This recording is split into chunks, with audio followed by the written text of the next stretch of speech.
not run a risk of undermining the integrity of the Commission.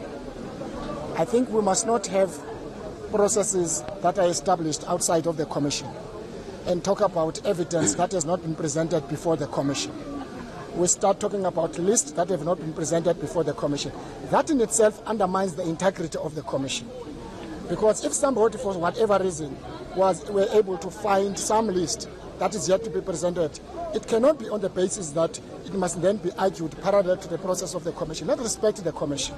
If there is any evidence that will come before the Commission, let's all wait for that evidence, credible, to come before the Commission. Then the question will arise. The ANC will continue to support the work of the Commission, no doubt about it, because it's us internally, organizationally, that we have realized that there is something wrongdoing that was taking root, both in some institutions and generally, and we thought we must establish this Commission. So we will guard the integrity of this Commission.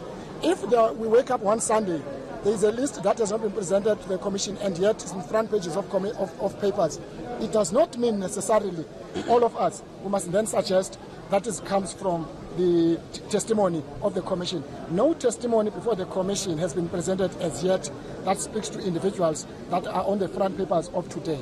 We don't have that list. The Commission has not been presented with that testimony.